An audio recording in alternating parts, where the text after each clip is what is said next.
pay for a bunch of worthless pixels. You bronze? We're bronze, baby. You hit bronze? We hit bronze, baby! That's wait, all solo queue? What? All solo queue, or do you have a squad? Also,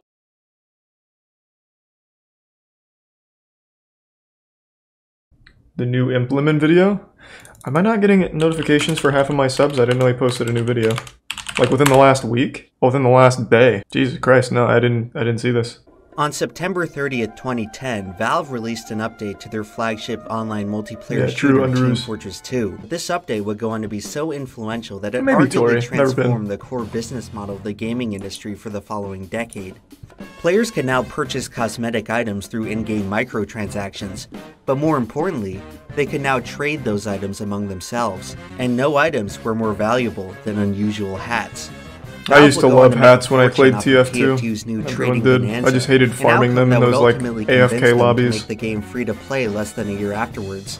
In the most expensive TF2 hat is 16 grand, right? The industry's original loot crate, an unlockable mystery box with a 1% chance of granting the player an unusual hat. Items so comically ostentatious that they would instantly catapult you to the center of attention on any server you joined. The only way to get your hands on one was to spend hundreds of dollars on boxing or to trade with someone who spent hundreds of dollars on boxing. Naturally, this meant that unusual hats didn't come cheap. The most 16k is kind of low for most of these games. CSGO's most expensive item is, I think, 150 grand. That sold for 150 grand. Trading. The Burning Flames Team Captain. Yeah, Ever since this hat was added, it has reigned supreme as the single most desirable item in the game. Why would somebody spend $16,000 on a bunch of worthless pixels? Well, conceptually, unusual hats are nothing new. It turns out that plenty of people are willing to fork over a lot more than 16 grand on items that the rest of us would consider worthless. A few years after bringing the joy of crates to TF2, Valve decided to double down on this business model in their newest shooter, CSGO. Yeah! TF2's economy. It's AK-47 Blue Serpent, 150k I think. CSGO weapon skins may differ in quality, wear, kill trackers, and stickers, which greatly influence the item's overall value. Ideal versions of all these variables can drive the prices of top CSGO items into the six-figure mark. The AK-47's case-hardened skin is far from the most expensive on average. However, pattern number 661 is prized by collectors for its uniform blue top. In addition to this 1 in 1,000 attribute, an AK-47 with minimal wear, a stat tracker, and 4 holographic Titan stickers sold for $150,000 earlier this year. But the most valuable item in all of CSGO is speculated to be another case-hardened weapon. The factory new Pattern 387 Blue Gem Caramel I got the number right, but wrong weapon. Collector in 2016. Factory new Blue Gem is the only one of its kind. Today, some traders appraise its value at $750,000. Wait, what? How is that possible? If you're not interested in dropping the value. Wait, hold on, let me see that one more time. How is that possible? How can there only be one of this item to exist? Surely there's more, but no one's unboxed it yet, right? It's a specific pattern. Yeah, but more than one person can have this pattern, right? I haven't unboxed shit in a long time. Okay, so it's not... Only one of them has been currently unboxed that we know of, but more than one person could have this theoretically. Am I understanding that correctly? Okay, gotcha. Just want to make sure. If you're not interested in dropping the value of a house on a bunch of pixels, then perhaps you'd rather put that money towards a 3-inch piece of paper. Before the age of virtual cosmetics, trading cards were the epitome of intrinsically worthless items that could potentially cost a fortune. Last year famously saw an explosion in the Pokemon trading card market. In December, a first edition shadowless holographic Charizard card sold for a record $369,000. And I got mine for like $1,000. Pussies. In pristine condition. That record was broken 3 months later in February of this year when a Pikachu Illustrator card sold for $375,000. The promotional card was only awarded to winners of a 1998 Japanese art competition. Of the estimated 24 billion Pokemon cards in circulation, only about 40 Pikachu illustrators are known to exist. Magic the Gathering predates the Pokemon trading card signed Black Lotus years, giving collectors a bit more time to salivate over the game's most exclusive finds. Magic's holy grail is the infamous Black Lotus, but there's a signed Black Lotus card of the game's original release. Earlier this year, a signed Black Lotus from the game's alpha set sold at auction for more than $500,000. Sports trading cards are ew. In 1999, American Tobacco Company was ready to release their T206 baseball card series, which they distributed in packs of cigarettes.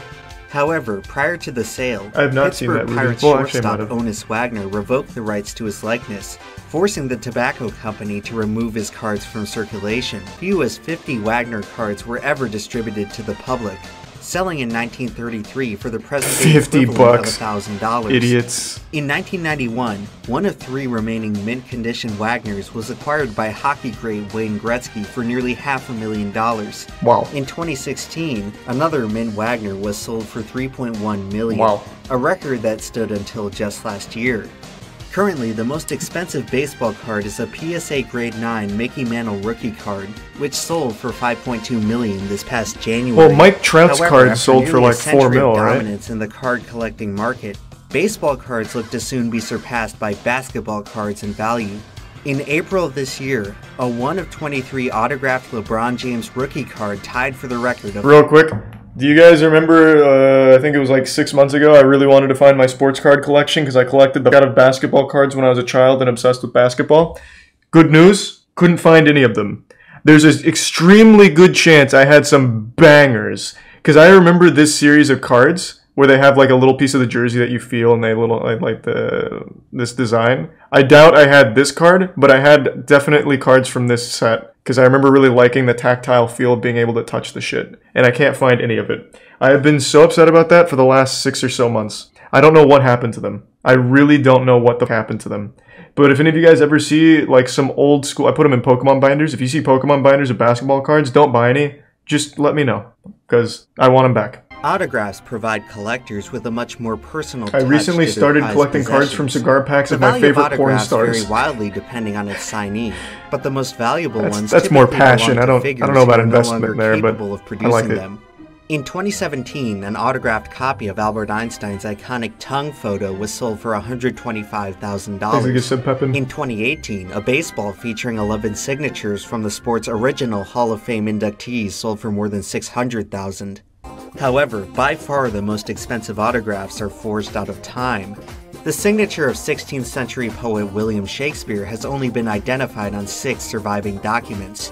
Today, it's estimated that a Shakespeare autograph would sell for up to $5 million. The most expensive autograph ever sold belongs to George Washington, whose personal copy of the Constitution was purchased for nearly $10 million in 2012. That sounds like a good deal, I think, actually. Memorabilia. Sneakers have been one of the most popular forms of memorabilia to collect ever since the meteoric success of Nike's Air Jordan brand in the 80s. In 2020, an original pair of Jordans I wish football memorabilia was worth something, because I had a lot of that as a kid and I still have it. Becoming the most expensive sneakers in the world.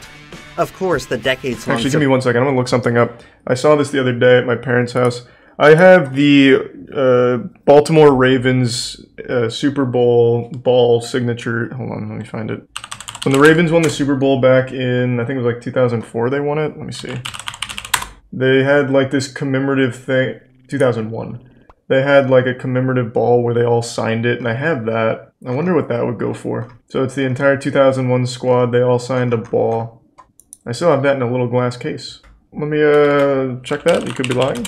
Yeah, well, it is what it is. The supremacy of the Air Jordans have recently been challenged by Kanye West's Yeezy brand.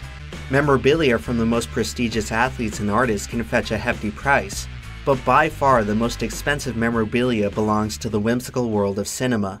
Darth Vader's helmet from The Empire Strikes Back sold for just under $900,000 in 2019. I really don't like Amish Mafia. Appreciate it though, bro. Marilyn Monroe's iconic white dress from The 7-Year Itch sold for $4.6 million. But the most expensive memorabilia ever worn by a movie star may be Dorothy's ruby slippers from The Wizard of Oz. Although costumes may embody iconic characters more so than any other type of memorabilia, vehicles end up edging them out in price. James Bond's Aston Martin DB5 from Goldfinger sold for $6.4 million. Possibly the most expensive piece of memorabilia ever sold was the General Lee from Dukes of Hazzard, selling for a whopping $9.9 million. When we come back, we'll take a look at what lies beyond the 8-figure mark. Thank you. I appreciate that. You have the generosity. And just a moment ago, here's what's happened. A fan somehow gets out of the infield area, comes out on the track, and is trying to get Matt Kenseth's autograph.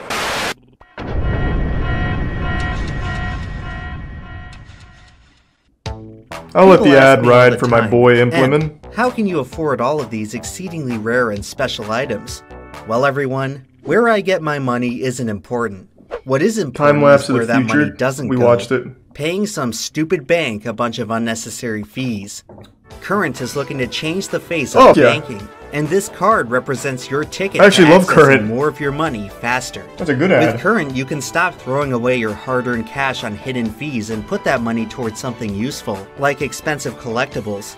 The premium card comes with no minimum balance requirement and up to $100 in Any defunct land lately? There's some that we haven't seen yet. Tired of getting ripped off by ATM fees? Current lets you access over 40,000 free ATMs across the US, which can come in handy whenever you find the next hidden gem in the wild. Earn points towards cash back on purchases from thousands of participating vendors for even more savings to fuel your addiction, hobby. And the best part is this that an ad within an ad? Well, not on purpose. So you can finally get in on that auction before it expires. So visit current.com/amplemon to sign up for your premium card today. And in less than 2 minutes, you could be on your way to owning that sweet 1969 Dodge Charger from Dukes of Hazzard. Oh, that has to be worth millions, Edgar. While the General Lee may be the most expensive piece of memorabilia, it's far from the most expensive automobile. Lamborghini is one of the most recognizable exotic car brands for average Joes to daydream about. A new Lamborghini Aventador will set you back around $800,000, with just over 1,000 units being produced each year. That price is about 10 times less than Lamborghini's most expensive model, the Veneno, only 12 of which were ever sold to the public. However, for the most elite car collectors, a typical Lambo might as well be a Toyota Corolla. It's 7 o'clock in the morning, and Elon Musk anxiously... Oh, look at him! He's so innocent and shit. He was still human here. A car that I've just bought, which is called the McLaren F1. In the 1990s, the McLaren F1 set the record for the fastest top speed reached by a production car. The most expensive supercar right now is the ultra-rare Pagani Zonda HP Barchetta, listed at a price of $23.5 million. However, the title of the most expensive automobile in the world belongs to fellow Italian automaker Ferrari. In 2018, a 1963 Ferrari 250 GTO sold for $70 million, truly showing that old money still reigns supreme in the automotive world. While car collectors have existed for over a century, stamp collectors date back even further. In 1856, a shipment of stamps to British Guyana was delayed, forcing the postmaster Imagine taking a ship across the water back then. Super dangerous just to deliver stamps. Were then distributed and quietly forgotten, until 17 years later when a young boy discovered the unusual 1-cent magenta octagon on one of his uncle's old letters. The boy would end up selling the stamp to a collector for 6 shillings. That stamp would go on to become the only surviving copy of the British Guyana 1-cent magenta. Today, it is worth over $9 million, and to the 60 million stamp collectors in the world, no other piece of postage is more valuable. If stamps are one of the oldest fixations for I have to look something up again. Every time I go to the post office, which isn't often, mind you, there is at least 5 or 6 elderly men buying stamps. It is crazy how alive stamp collecting is. I am curious if there's any like news, stamp collecting news or anything. The little dude sold it for 6 shillings. Yeah, he should have just been immortal and waited till 2020 to sell it for 10 mil. Idiot. Yeah, there's so many stamp collectors. Oh my god. I wonder if any of the old stamps I have in that box I showed on stream are worth anything. I think we established they weren't, but maybe you guys were lying to me. Collectors, coins may be the oldest. Evidence of coin collecting dates as far back as ancient Rome. One of the most infamous events in Roman history was the assassination of Julius Caesar. 2 years after usurping the throne, Brutus had several coins minted to commemorate himself literally getting away with murder. In 2020, Brutus's gold coin sold for over $4 million.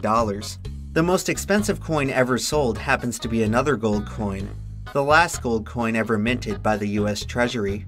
In 1934, President Roosevelt issued an executive order outlawing gold coins from general circulation. The Treasury was ordered to destroy all 450,000 newly minted 1933 double eagles. However, a few dozen were legally rescued and distributed to collectors. Over the next several years, the federal government located, confiscated, and destroyed almost all of the remaining copies. Why? Only one double eagle, acquired by King Farouk of Egypt, managed to evade apprehension. Today, that lone coin survives as the only 1933 double eagle in private possession. In June of this year, the coin was sold for nearly $19 million. More than 900,000 times its nominal value. Holy See anything shit. you like? Yeah, I'll give you $1.50 for this umbrella. $1.50 for that? Thanks for your But sub, it's an Long antique. Dong. If you keep something in good condition for long enough, it will eventually be worth a fortune. Antiques provide a treasure trove. That's so wrong, though. All the antiques my parents and grandparents kept are worthless. Action Comics #1 marked the beginning of the superhero genre. Has to be the right stuff. Culture. A mint condition copy of the original Superman is now worth more than $3 million. Leonardo da Vinci was the most recognizable figure of the 15th century, and he would end up writing what would eventually become the most Your dad has expensive 50 book of those? in the world. No, he doesn't. In I'll tell you right now, he 1994, doesn't. Microsoft co-founder If I'm Bill wrong, Gates come back here purchased and show me that you're a Leonardo's Codex multimillionaire. Leicester for more than $30 million. Unofficially, the most expensive antique ever sold was this 18th century Qing Dynasty vase, selling at auction for over $80 million. Holy shit. It's at this Let me take a peek at this one more time. This is $80 million? It's not even a cool Yu-Gi-Oh card or anything. What the f is the point? It's a stupid vase. But at least it's better than like a Damien Hirst art piece. At least this actually doesn't look horrible. Like you can tell that's a fish. Looks like actual effort went into it. So I can't be like that mad about it. I don't care if this is a vase Jesus Christ himself put plants in. It's a stupid vase. Who cares? 80 mil for that. Upsetting. Can't even like duel with it. I'm gonna go pee real quick though. Give me 1 second. I'm back. The vase has holes in it so you can't even piss, shit, or cum in it. Oh, true. Yeah, that is rough. selling at auction for over $80 million. It's at this point where the line between antique and artwork starts to blur. Approaching the 9-figure mark, we are beginning to enter the highest echelon of collectability, fine art. For centuries, expensive artwork has served as an enduring symbol of high-class society. For those who are so disgustingly wealthy that the concept of dollars and cents has practically lost all meaning, fine art has often acted as the final frontier of what money can buy. It's so stupid. It's so stupid. Alberto Giacometti's Pointing Man is the world's most expensive statue, selling to a collector for $141 million. I hate artists, bro. Oh my god. It's so crazy. It's so this honestly just looks like a stick that he found and whittled a little bit and then put another stick going across horizontally. I just don't get it. I hate it. It makes me irrationally upset. I know it's just money laundering, but it still just makes me really upset. If you consider jewelry to be art, then the prices become even more staggering. The infamous Hope diamond necklace has been valued as high as $350 million. And is generally considered to be the most expensive gem in the world. It has been valued as high as $400 million. Jesus. But that's still not as much as the most expensive privately owned painting, Leonardo da Vinci's Salvator Mundi. In 2017, that looks kind of cool at least. For $450 million. At the very least, this is better than other modern art shit. At least this is a real painting. It looks kind of decent. This looks like a magic card. I am honestly expecting it to say like brainstorm up here or something. At the very fucking least, that looks okay. Of course, the most expensive painting it's not a in the portrait world of me. is another Stop, Jesus Leonardo Christ. da Vinci work, the Mona Lisa, the most famous painting in human history. A work of art so valuable that it defies private ownership. The Mona Lisa is technically property of the nation of France and resides on permanent display at the Louvre. It has an insured value of over $800 million, equivalent to the GDP of Samoa. Beyond this point, we struggle to accurately appraise items. Anything more valuable starts to enter the realm of pricelessness. Certain items are deemed so anthropologically important that they transcend collectability and ownership. It's possible that ancient artifacts like the Rosetta Stone may be more valuable than the Mona Lisa, but we may never know if it really is. It's insightful to discover the point at which we stop pricing items. Based on what we know about how older objects continue to become significantly rarer and more expensive, then this 40,000-year-old flute made out of a mammoth tusk should intuitively be one of the most valuable items in the world.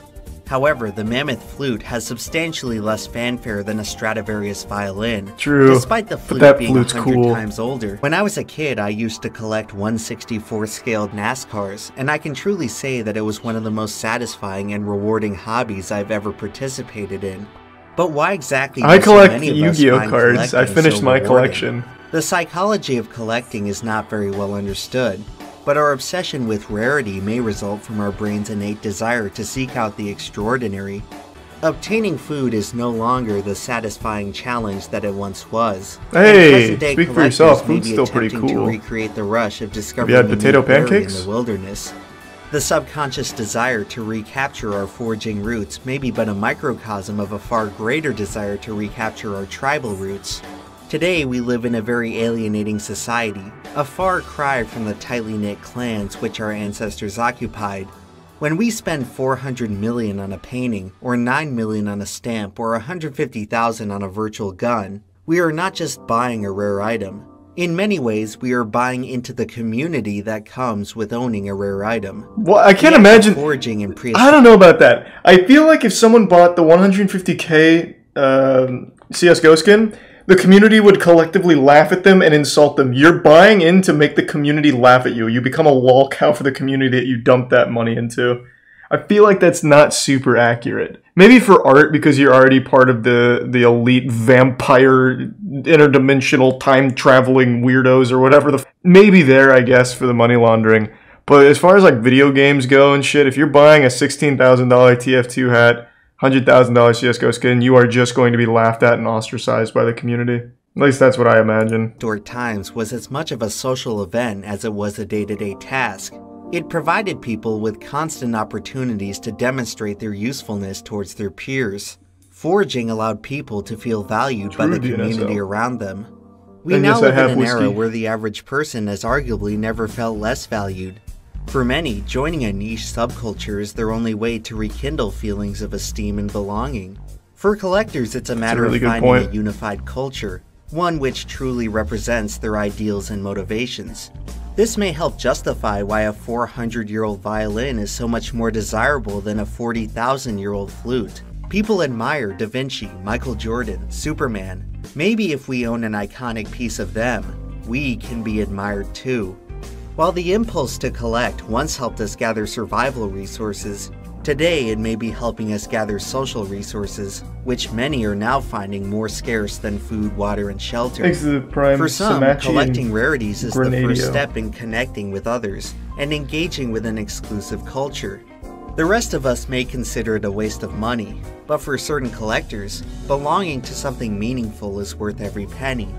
In addition to belonging, collecting may be attempting to account for another aspect many find sorely lacking from modern society: autonomy.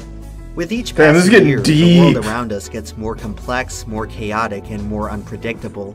You can't go a few moments without discovering some new threat that you didn't even realize it was possible to worry about. After a while, it all starts to become overwhelming, and most of us end up feeling more and more like riders on the storm. In this sense, collecting may serve as a therapeutic activity, especially for those who've experienced trauma. It's no wonder why the recent explosion in collecting occurred when most of us were in lockdown, a period when many had never That's a good point. That's a really good point, actually. No matter the reason we collect rare cards items, and everything blew up during lockdown because of it. And if the past year has shown us anything, it's that collecting isn't going away anytime soon.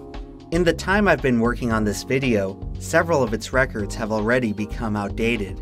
The future of collecting is more exciting than ever before. Following the advent of cryptocurrency and digital assets, non-fungible tokens have spawned a whole new genre of collectibles.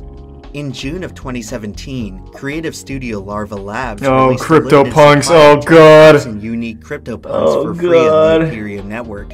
Each punk was algorithmically generated to have one or more distinct features, with about 100 spawning with a special classification of zombie, ape, or the rarest of all, alien. One of the 9 alien CryptoPunks sold for $7.6 million, becoming the most expensive NFT ever sold. One day later, digital artist Beeple would shatter his composition every day, a collage of all 5,000 images that he published over a time span dating back to May 2007. The Everyday's NFT was purchased for over $69 million, about 8% the value of the Mona Lisa. A hell of a price to pay for a bunch of worthless pixels. You bronze? Bronze, baby. You hit bronze? We hit bronze, baby! That's wait, all solo queue? What? All solo queue, or do you have a squad? All solo queue. Bro, that's huge. Congrats. Oh, thanks, man.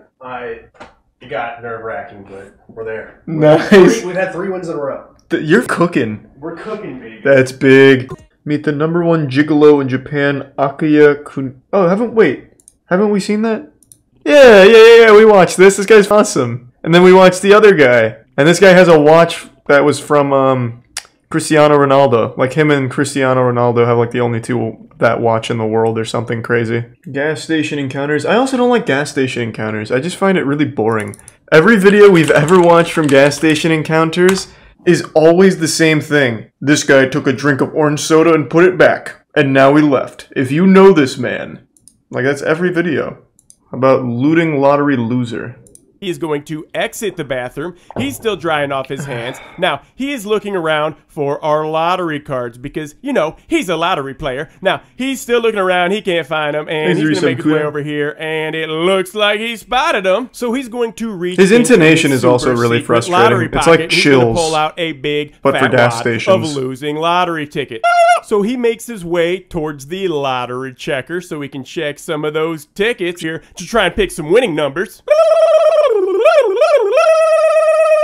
I really hope there's no more fast forwarding after this.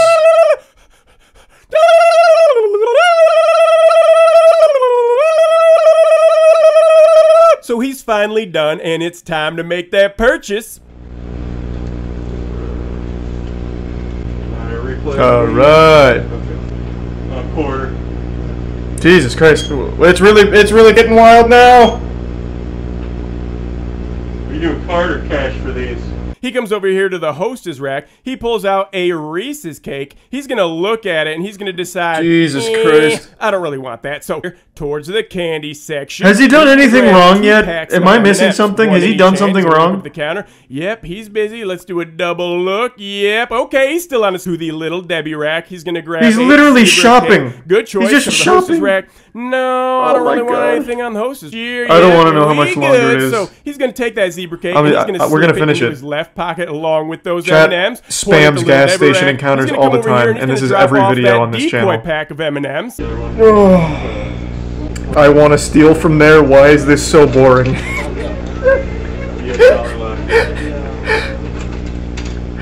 So now that I'm done with the transaction, I'm like, oh, I gotta hurry up and look at these cameras, see if he took anything. Yep, you have a good one? Uh-oh. It's about to pop off. It's about to get wild. You know you need to use the bathroom. Come on, I need you to use the bathroom. Please, please use the bathroom. No, you don't need to use the bathroom. Dang it. And I didn't get to verify in time. She gone. This is every single video from the channel. I don't know why it gets spammed so much during YouTube nights. Oh my god. That one was exceptionally boring. Alright, I think we've all learned a valuable lesson. Can we stop spamming that every single YouTube night? There's a couple videos that I saw over the last couple years from this channel that I enjoyed, but recently it has been the same stuff every single time, and it's all like that. Bob emergency? You didn't have to donate again, man. You don't have to donate to suggest things. You just put it in the chat. A study of athletes named Bob. Holy, this is 40 minutes of people named Bob. Holy, it's over an hour of people named Bob. I hope it's as bad as you imagined. 1996 Pinnacle. That doesn't look bad to me. This is Bob Hamlin. We know this because he's holding up a card that says Bob Hamlin. It's important to remember that Pinnacle actually... It's like a little mugshot card. Bob Hamlin absolutely refused to be cool, no matter how hard the card companies tried. They embossed his card with foil. Didn't work. They made a shiny special edition card. It had no effect. They cut it looks cool if you ask me. Bob, you're making this very difficult. Applying any measure of coolness to Bob Hamlin was absolutely hopeless. Well, I think he's cool. And I'm sure all the other Bobs are also pretty cool. Actually made. You know Andrew's the one that makes those, right? Andrew, who's been in videos with us for like almost 10 years now. Of course I've seen them. Andrew and I have done videos together for 10 years now. Of course I know how it's actually made serious. What do you think of Hassan buying a house? That shit has been wacky. Literally overnight, LSF turned into like the most politically savvy people of all time, apparently. I couldn't give a less. I don't really care. I don't keep up with politics. I don't pretend to even know what socialism means, but LSF, that is the hub of intellectuals over the last, 3 days. I've learned so many new terms from reading a few comments, some that I don't think even exist. I'm pretty sure I saw Schmeckeldorf tossed in there when they were talking about socialism and activism or something. It's crazy. I couldn't give a less. I think Hassan is dumb as shit for living in California, though. I will say that. If you live in California by choice, you make me sick. I think that's very silly. He should have moved. But other than that, that's as far as I care. If he likes California, that's good, though. I mean, wherever they're happy, but I think that place sucks. You live in Florida? Florida is an affordable landscape full of actual idiots. And that's all that matters. It's cheap. Everything's close by each other. It's everything in close proximity. As long as you just avoid talking to people, you're golden. California is a genuine cesspool of filth. It has one good thing going for it, and it's the lack of humidity in its weather. That's another big detriment to Florida. If you go outside, you're immediately sweating. But everything else in California sucks. I haven't seen Hassan's house, but I imagine for $3 million he bought a 2-bedroom apartment somewhere. That place is so overly expensive for no reason. Traffic, it's over 2 hours to go 8 miles. I hate that. I hate that place. California sucks dick. Living there by choice is baffling to me. I would honestly probably choose New York over California, and I don't say that lightly, because New York pumps sewage into its atmosphere to poison the populace inside of it. It smells like actual dog shit every single day in New York City. And I would probably choose that over California. Not all of California. Yeah, I couldn't tell you. I only went to wherever LAX airport is nearby. The man with the largest testicles. Bro, I'm on Twitch. I can't even think about large testicles without getting banned. Who do you mean, Arefum? I'm just saying, living in California is silly. It is silly. You should be trying your best to get the f*** out of California ASAP. There's a magical world out there where you don't need to pay $1 million just to exist.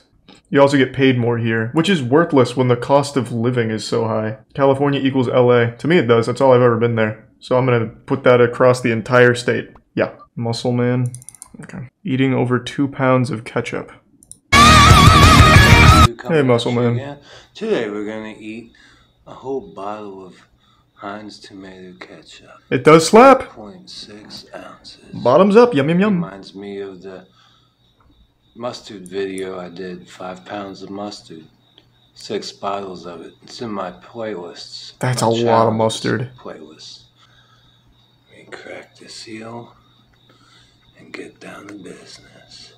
Going for the. He looks angry at it. He's about to go to war with this ketchup. Eating one of these with the lid. That's an ungodly amount of sugar. Healthy sugars, though. Take a minute. Natural sugars. Let's go! Yeah, that's a good sound. We like that. Do a long distance squirt. I can't see it. Oh, there we go. Now I can't. Yeah, it's better.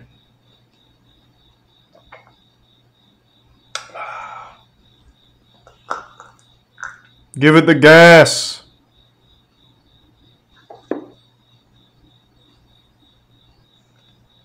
Yeah, we're cruising. I remember in elementary school, one of my friends used to just eat ketchup. So he'd bring a bottle of ketchup in it, or one of those small little ketchup bottles in his lunchbox, and he just squirted onto his plate with his food, and he'd just eat the ketchup with a spoon or something. Let it ride.